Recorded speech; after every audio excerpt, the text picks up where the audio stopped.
everyone, welcome back to the Working for the Rich and Famous podcast. Hope you've had a good week. Looking forward to today's podcast. We've got something a little bit different for you today. I hope you've been enjoying what you've been hearing. I've been trying to get a bit of a mixed bag of people. We've been getting, again, some really good feedback. I think people have been enjoying what they've been hearing, which is nice. I'm still loving it, talking, opportunity to talk more. Can't complain. I love talking. But we've been talking to really interesting people and really inspiring people, which has been ace. And today, we've got a fabulous episode for you today, because today I'm talking with Joy. So I've known Joy for years. We worked together before I did Silver Swan. We worked together when we both worked in the ski industry. And since then, she's been in yachting. So we've not had any yachties on the podcast yet. And I'm asked all the time, a lot of people want to know how to get into yachting. It is a notorious difficult industry to get into. Even when you get in it, it's actually a really difficult industry to succeed in and to do well and to progress. And so those that have had successful careers in yachting, hats off, because you've certainly been through it. And I think I just thought it'd be really useful to get somebody on that's sort of been through it all, the highs and the lows, and sort of share some of her stories, really, to hopefully help others who are potentially thinking about a similar journey. So let's get straight into it, really. Joy, hi, how are you? Very well, thank you. How are you doing? Good, thank you. It's been a while. Hasn't it just? I know. I talked to Sam last week, and I reckon it's been about 10 years, and I reckon you're about the same. I think it is, my gosh. Now 10 years, 10 years, oh God. I always think I'm dead young, and then I think of stuff like that, and I either think I'm either really old now, or I was really young when I did the job I did when I met you. We're still young, I think. We'll leave it at that. We're still really young. Well, I've just recently turned 35, and me and my husband were saying we've decided that 35 is early 30s, for sure. Definitely. And then we reckon 37, 38 is mid-30s, and then 39, 40 is your late 30s. I like this philosophy a lot. So we've just hit our early 30s. In that case, I'm still my early 30s. I'll take that. Yeah, exactly. There we go. So we met, didn't we? So we met in the ski industry. So as I've sort of said a couple of times before in this podcast, before I did Silver Swan, I used to be a HR manager at a ski company. And then when I left that and I started Silver Swan actually started just recruiting for ski chalets. So my heart's in the mountains, really. That's where it all began, and that's where I met you. I actually employed Joy and your partner at the time to come and work in one of the luxury ski chalets that we used to recruit for. So, but since then you've been in yachting, haven't you? I have, yeah. No, so thank you for giving me the break into the ski industry. Like you, my heart is very much in the mountains. It's the most amazing place in the world. But from the luxury ski chalets, I guess, my heart went to the sea, and where I joined yachting, I think 8 years ago now. Yeah. Quite a transition. And it's good to have you on, because up to now, I think a lot of our guests have worked very much. I know we had Steph from the private aviation sector, but everybody else is very much the private household sort of journey.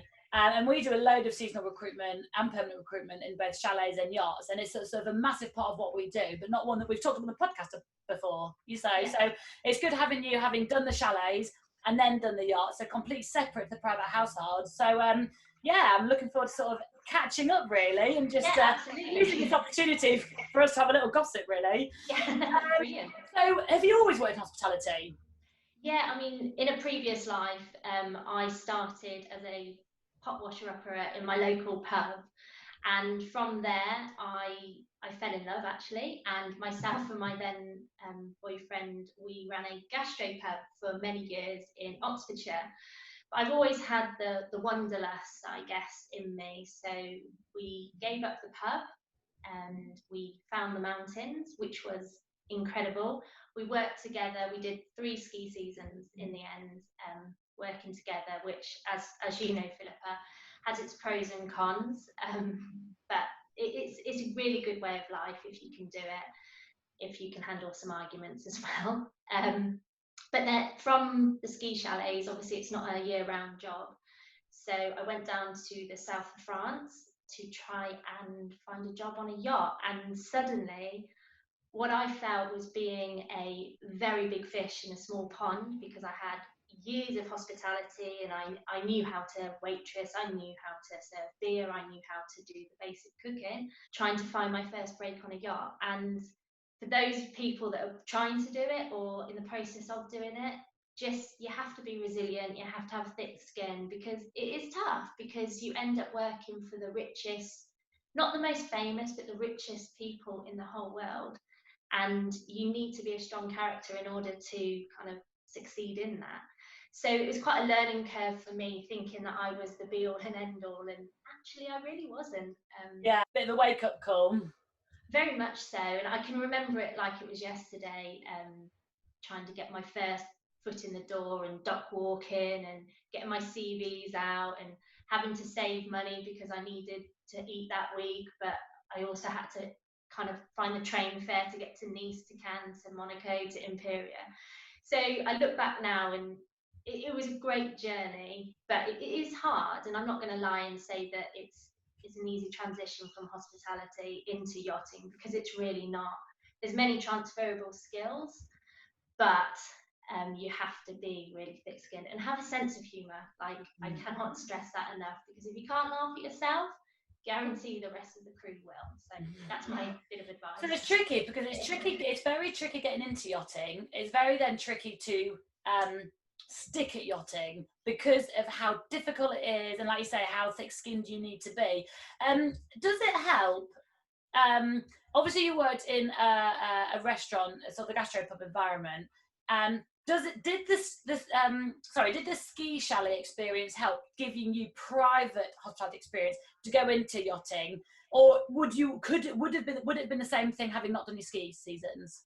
I mean, everyone has a different journey. For me personally, I'm so glad that I did the ski seasons into it, because being a waitress in a local bar or kind of having a gastropub is very different to working in ski chalets, because suddenly the hours are a lot different.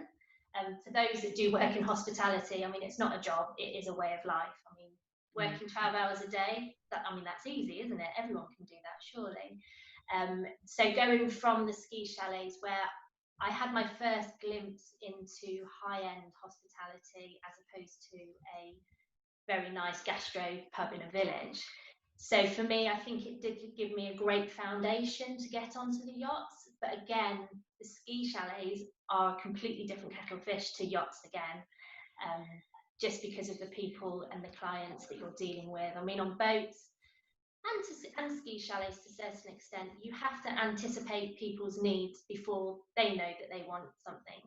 And I think you can have the hospitality side. Anyone can learn how to make a bed, to hoover a room, to make a coffee, to make a great porn star martini, for example.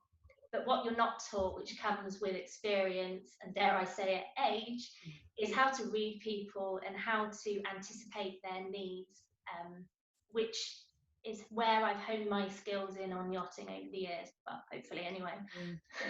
I guess some of the other skills you pick up in a ski chalet is all the housekeeping side of things, because you wouldn't have done that professionally before. No, absolutely not. And for me, that was quite alien, because what do you mean I've got to iron beds and I have to kind of go back in at the end of the day and do a turn down? I wasn't really sure what a turn down actually meant, to be honest. So it did hone my skills in that side of things, and to really appreciate how to set a good table. I mean, the ski chalets I've worked in did give me that foundation of working with high-end people.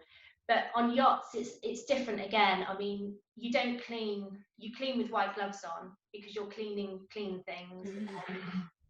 You do detail hoovers, so you take them apart and you get the toothpicks out and you get earbuds and you clean a hoover, and that can take easily 4 hours. So it's a whole different standard again, and one that I think people laugh at and don't really understand. But we, as yachties, I guess we read things differently. We will walk into a beautiful room and you may think, oh wow, the shower's gorgeous, or look at the bed, whereas I will go, oh my god, look at all that glass on the shower, and how big is that bed, how am I ever going to put a fitted sheet on that by myself? So over the course of my career, I guess my thought processes have changed somewhat, which is great, I think. Did you do an interior course? I haven't done an official one. Just I was quite lucky in the breaks that I've had in yachting that it wasn't necessary, and I've worked with such amazing chief stews that I've had all in-house training. There are some really good courses out there, but I think fundamentally, in order to be a good stewardess or even a deckhand, to be honest, you want to be able to learn. So whether that is laying a table up at home for your parents and doing beautiful napkin folds, or washing the car for your dad, believe it or not, that is part of being a decky on a boat, unfortunately. Learning how to iron a shirt correctly. It's all these skills that, I mean, I did it myself, that you kind of just, I'm never going to be able to do that. Whereas now, I can tidy a bed, make a bed, iron shirts, and lay a table perfectly, I'd like to say. And so I guess obviously you can learn all that sort of prior on the job, but if someone sort of said to me, look, if I want to get into yachting, if I've done a course, like if you were looking at 2 or 3 CVs of green stewardesses, and so just so people know, green stewardess is somebody that's brand new to the industry, and there was somebody that had done a course and 2 people that hadn't, would that CV stand out to you because of it, or is it not worth people's money? No, I do think it does stand out because it does show that the individual is wanting to learn and is willing to put time, their own time and their own money into that. I think working on yachts, you really do have to want to become a sponge, and you've got to soak everything in and absorb as much as you can. It's tough. You're going to be shouted at, you're going to be sworn at, you're going to have the wrong colour hair for certain boats, you're going to be the wrong height, the wrong size, whatever it is. So you do have to be resilient. But if I'm faced with 2 CVs and I've got somebody that's actively shown that they want to go and learn and somebody that hasn't per se, then yeah, I think I would kind of favour somebody that's shown initiative and working. Well, I suppose they've invested, haven't they, into their job hunt. They're showing commitment from that really early stage, because they're expensive, these courses. So, oh gosh, yeah, like they're crazy expensive. I mean, to get into yachting is expensive. You have to do your preliminary STCW, your ENG1, any courses that you want to do. You have to fly to Palma or Antibes or Miami or wherever it is. Put yourself in accommodation, feed yourself, kind of go networking, which often means going to the hop store and getting drunk. You know, there's many factors that come into play. So it's not as easy as, okay, cool, I work on a £1 million yacht.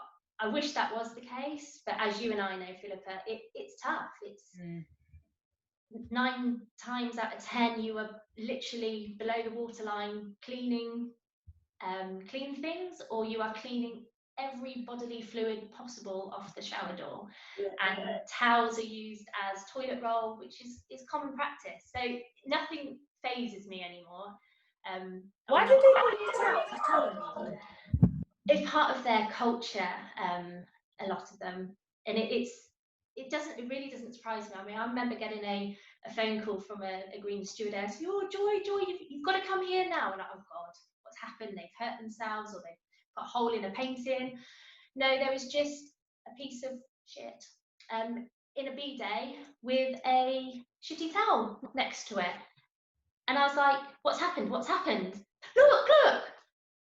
Oh, is that it? Oh, that's fine. Like, it was the strangest concept for them, but for me, that's just a normal occurrence, unfortunately. I mean, I wouldn't recommend doing that at home. I'm not sure your mum and dad would like that, but on boats, yeah, it absolutely is normal. I think a lot of people think, oh, I'd love to work on yachts, because all I'd do is I'd be cruising around the Caribbean, I'd get some amazing photos, I'd pretend it's mine. God, how far from that is it? Ugh. I mean, for the 30, let's be generous, for the 30 minutes that you're getting those pictures, it absolutely is like that. For the remainder of it, no. Unfortunately, I'd love to sit here and say it's the most glamorous, wonderful job there is. But no, it's hard work. I mean, I've lost count of the days that I've worked 24-hour shifts, high five in the morning, girl, as I'm going to bed. It is hard work, and you clean. I cannot stress this enough, whether you're a stewardess or a deckhand, you clean a lot. You have to hone those skills, and you do become OCD about it. But it is a wonderful as well. I mean, but you have to go in with your eyes wide open because it's tough. You share with somebody 24 hours a day. Um, you live in a bunk bed. You don't get peace and quiet to go for a wee. You get interrupted. You get woken up. You get your personal space invaded. But it's fun if you're the right character. And got a good crew around you. Yeah, I mean, that's the most important thing for me. You can't hide who you are. I mean, imagine being somebody you're not for 24 hours a day. It's not sustainable. So you have to be true to yourself, which means that you're not going to get on with most people or get on with everyone, and they're not going to get on with you. As long as you're true to yourself, I think that's a solid foundation to do well in yachting. Yeah. And so you've worked your way up to chief stew. That's what you've been doing most recently. Then you've also now about to transition into being a purser. That's correct, yeah. Do you want to explain to people what a purser is? Oh gosh, I wish I could. No. So purser basically deals with the more of the admin side on the boat. So it is dealing with the payroll, the accounts, sorting visas out for all the crew, the flights, kind of doing the more admin-y life skills on the boats, ensuring that the fuel is being paid for on time. So I'm really looking forward to a new yachting chapter, as it were. It's almost though I'm starting at the bottom again. So for all the green people heading out, I understand your predicament. It is scary and it is nerve-wracking because that's me as well at the moment. But yeah, I have been a chief stew.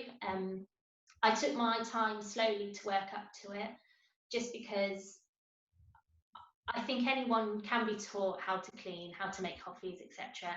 But for me, it's the human element which comes with time and maturity, and that's what I really wanted to focus on, because yachting can be a very faceless, nameless, numberless industry, and I like to give people names, give people faces, which is something that I've kind of done over the years. So it's been a slow process, but hopefully I've done well at it. So just to give people wanting to get into it a bit of sort of background, firstly to get into it, would you recommend staying in the UK and speaking to agents, or would you recommend getting to a marina and dock walking, going around the docks, meeting boats in person? So it's very difficult at the moment because of obviously COVID. So I'll take COVID out of this at the moment. If you are looking to start in yachting, it is difficult. And I mean, there's a lot of people out there that has to start, and we do get a break eventually. But my advice would be that a lot of agents won't place a green stew initially because a lot of captains don't like that, unfortunately. But my advice would be to get out there to dock walk, to get your name out there, to introduce yourself to the agents so that you're Joy. Okay, that makes more sense, as opposed to just being Joy on paper. Be resilient. It is hard work. Keep your sense of humour, keep your smiles, and hopefully you will get the break that you deserve. But it is tough, and it is a long process, especially now. I think it's harder, more so than ever. But I mean, when I started, I remember walking along and it was the most perfect crew members that I ever thought possible. Whereas now, more than ever, I am seeing that it's the captains and boats are going on experience more so than what you look like, which is great. So yeah, if you are starting in this industry, get a few courses under your belt and really prove that you want this to be a career. That's so nice to hear about the image thing, because back when you started and back when I started doing recruitment, there's no way I could put forward a candidate that was not, if they weren't size 8, tall, beautiful. I reckon I probably would have had more chance placing a babe who worked in McDonald's than still someone really pretty, but maybe was, a size 10 to 12. Yeah. Not as tall, I'm only short myself, who's got the most amazing experience. It was all image. Yeah, absolutely. And it's such a shame because it's very image orientated, but I have seen it change over the years, and rightly so, and hopefully it will continue to change the further on. I mean, yachting now, it's advertised in South Africa to do it as a gap year, for example. So the industry is very much changing, which is good in a way. We just have to ensure that the standards are maintained throughout. I guess from an image point of view, obviously, I think also to bear in mind, it sounds harsh, but I think people got beautiful boats, want beautiful people on their beautiful boats, which I kind of get. And I'm glad it's shifting a bit and they're wanting well experienced people. But I guess I think they're still going to need people that are, fairly healthy and physically fit, because it's so labour intensive. And if you're not physically fit, they're not turning you away because of the way you look, but probably more about your actual physical capability to do the job. Yeah, absolutely. I mean, we are working on our feet minimum 16 hours a day is at time. That's if we're lucky, and girls included. If you get provisions on because you're crossing the Atlantic Ocean, you have to have enough food on board for 20 people for 2 weeks. So it's down to you as a crew to bring that on. And yeah, you're right, if somebody's not physically fit, then they are a hindrance to the rest of the crew. But I mean, there's boats now, there are crew gyms on there, and there's always docks that you can run around and such like. Crew gyms. Or in the bar, I don't know. Yeah. And so the journey then through yachting, so you started as stewardess. A stewardess, for everybody, predominantly the housekeeping side of it. Does it involve elements of service, I suppose, I guess, on the sides of the boat? It very much depends. So I started on smaller boats. I actually started as a sole stew, so I did the cooking, the cleaning and the serving, and then I slowly progressed up. So I was in a smaller team where we would kind of rotate between housekeeping, laundry and service, and then on bigger teams or bigger boats with bigger teams, we'll have a sole service and sole housekeeping department. And I was shocked at just the level of cleanliness and the standards that go on in yachting. I'd never really experienced it before, and don't listen to the media, don't watch the shows that depict it as this glamorous lifestyle. Like I say, for the 30 seconds where you're getting that Instagram picture, it absolutely is, but then you're rushing back downstairs to clean the toilets, to iron the pile of shirts, to make the 20th cocktail of the day. It is hard work. It's fun as well, but it's not for everyone. And not many people will succeed in it because you make the sacrifices, whether it's personal. So there's a lot of things that come into play, and just have the sense of humour about it, and don't be disheartened if it's not for you, because it can't be for everyone. And also, it's lucrative for years for what it is. Take the money and then go back to a normal life. Absolutely. I mean, that was exactly what I did. I joined it because I wanted to continue backpacking around the world, and I think it was on my 30th birthday. Does that make us like 21? Is that the new? Yeah. So on my 30th birthday, I woke up and something went inside my head and went, I'm making a career out of this. And my poor mother at the time wasn't too enamoured, but she realises that it is a good way of life. I mean, like you say, it's financially viable to travel, to buy property, to have great hobbies, but it does come at a price, whether that is being an expert on Tinder or missing family weddings or holidays. Then you have to weigh up what's right for you. Yeah, of course. And I suppose then progressing through yachting as a career, you're a stewardess, you then probably, as you get more confident and more experienced, you probably go into a bigger boat where you're part of a team, and then there are ranks of stewardesses, aren't there? So you can progress to be a third stew, second stew, chief stew. That's the people that don't sort of understand, that's the journey.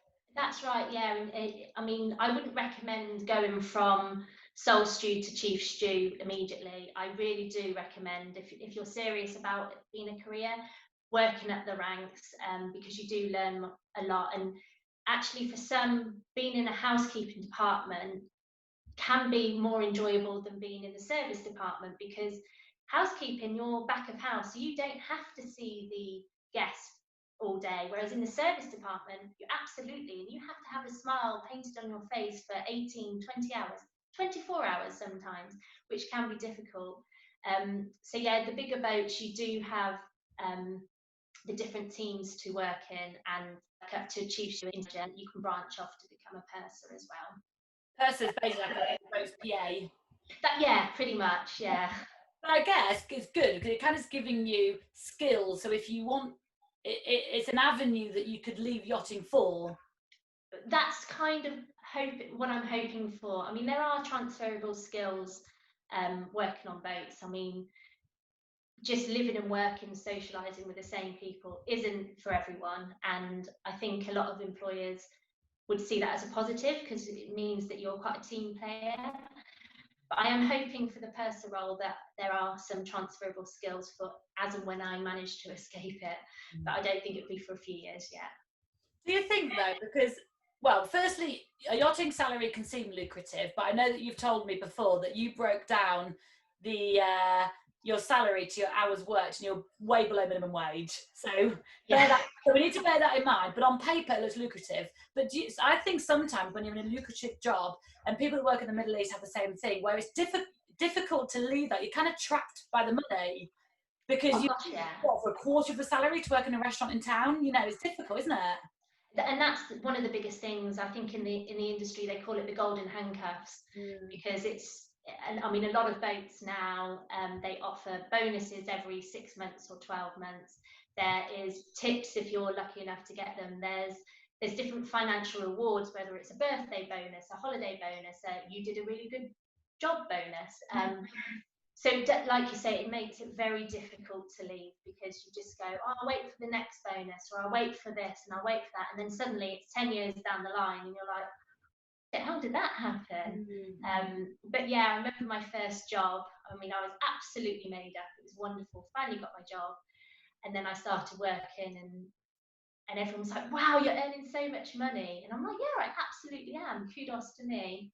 But then I did break it down and I wasn't even covering the minimum wage in the UK. But I'm still here 8 years later. So it's not all that bad. Don't be disheartened by the bad side of it. But just be realistic that you're not going to be sipping champagne in the hot tub on the sun deck. You're going to be the one that's serving it and cleaning it and crying below deck because you haven't slept properly in 3 months. What time off? Oh gosh, it very much depends. So when you have guests on board, you don't get any time off. Well, certainly the boats that I've worked on. So it's you're just on the boat for the foreseeable, basically. So last summer I did, I think it was a few days short of 7 months straight.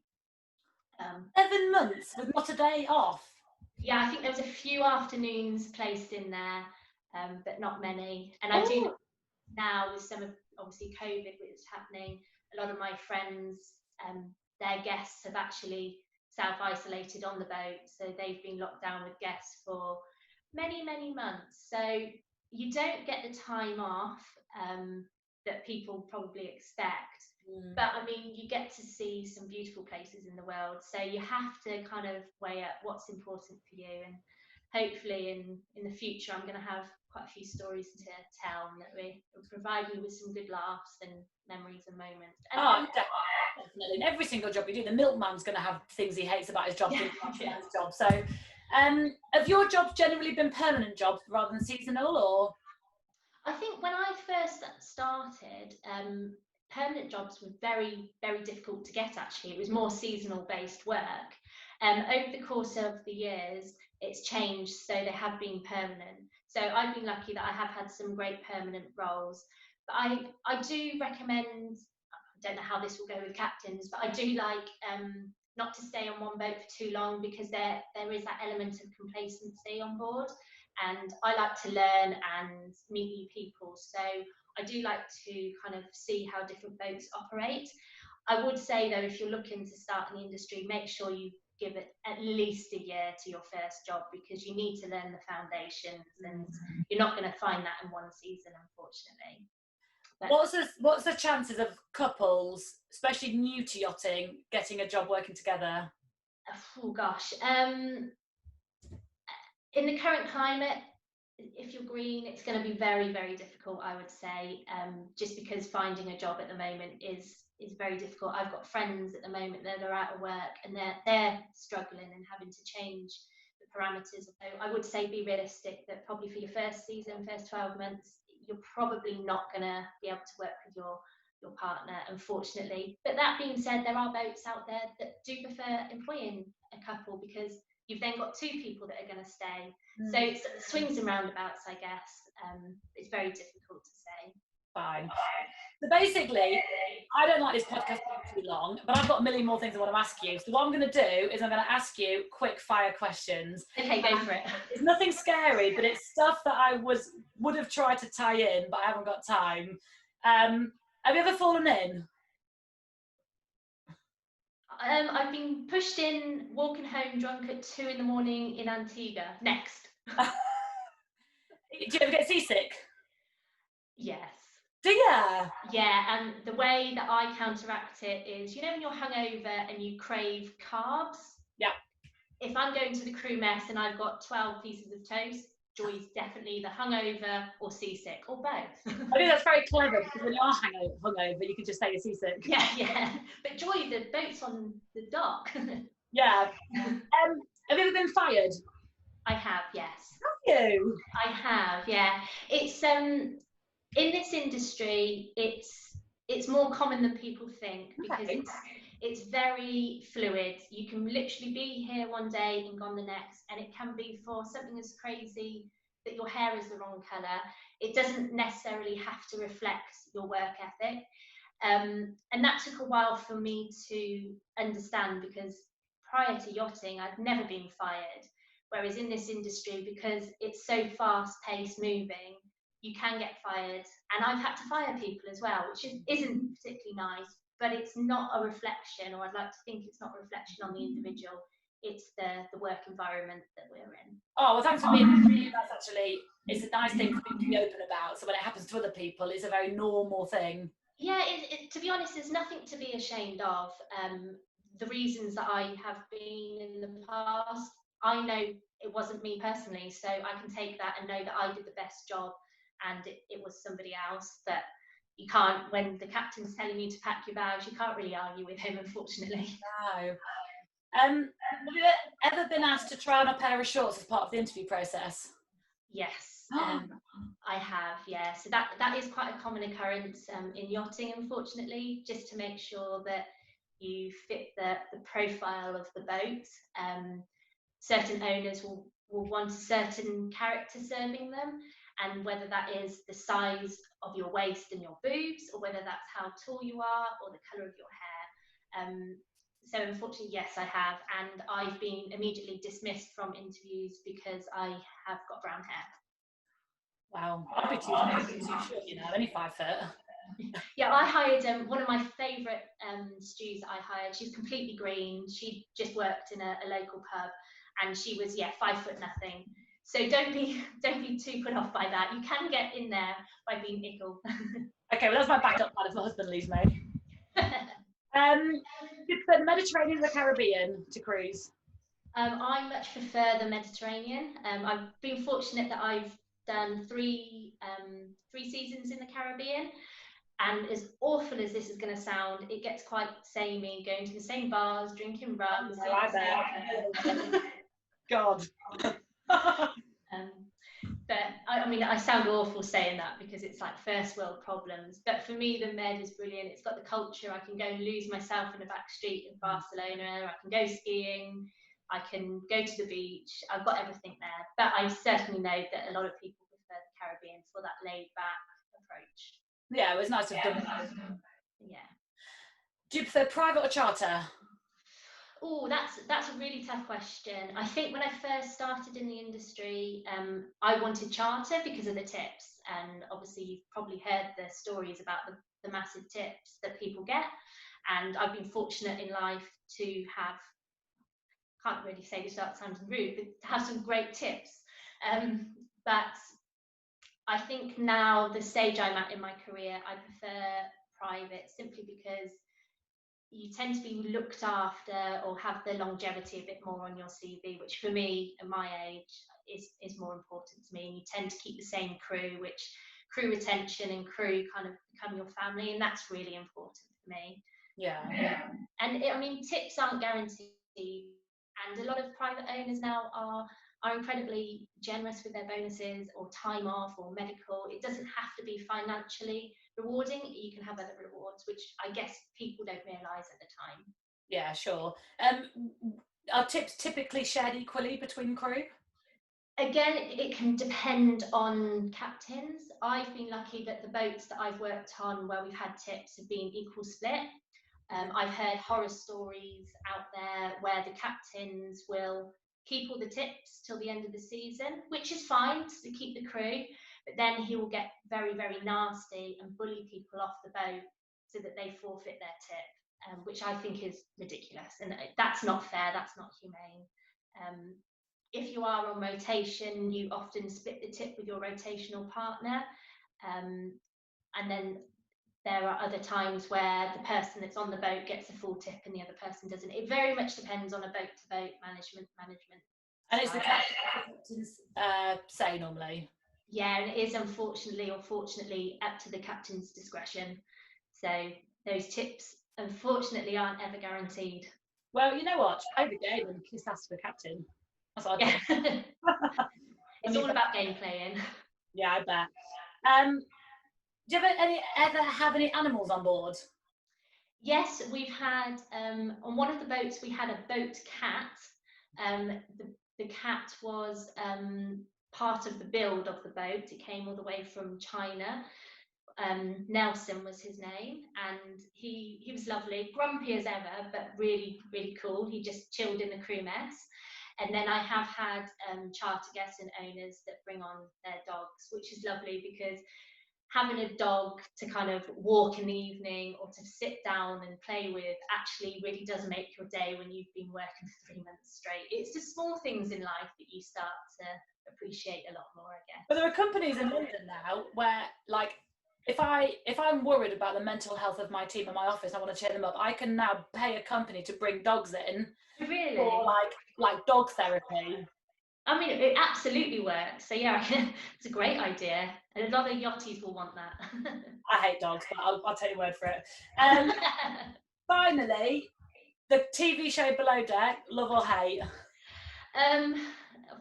It's easy watching, I'll give it that, but it's not a fair representation of what actually happens. I wish it was, because then, yeah, definitely I'd like to join yachting, but it's a lot harder work. There's still the same amount of arguments that happen on boats, but it's not like that, unfortunately. It's quite mundane. You are cleaning the whole day, whether you're inside or outside, and the highlight of your day does become the crew food. So it's not quite as it's depicted. Fair play that they've done the programme on it, but if you're wanting to join yachting because of that, I think you might be a little bit disappointed.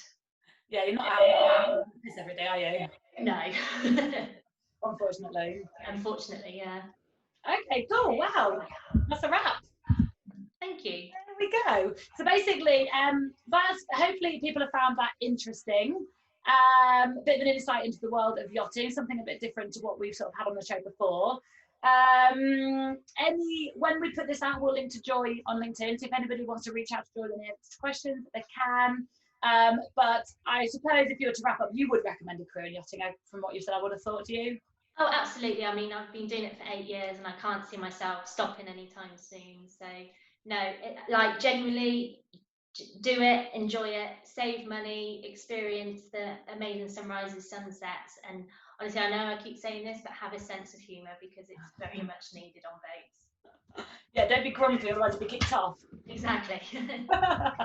Cool. Well, thanks for listening, everybody. If you'd like to be a guest, please contact me. You can find me on LinkedIn, Philippa Smith. You can email me even at philippa@silverswanrecruitment.com. Please follow us on our socials. Please come and subscribe. We release these episodes every Wednesday. If you subscribe, then you'll be notified when they're out. And then finally, if you're looking for work or looking for staff, you can come visit us at silverswanrecruitment.com. But that's a wrap. Thank you, everybody, for listening, and I'll see you all next week. Cheers.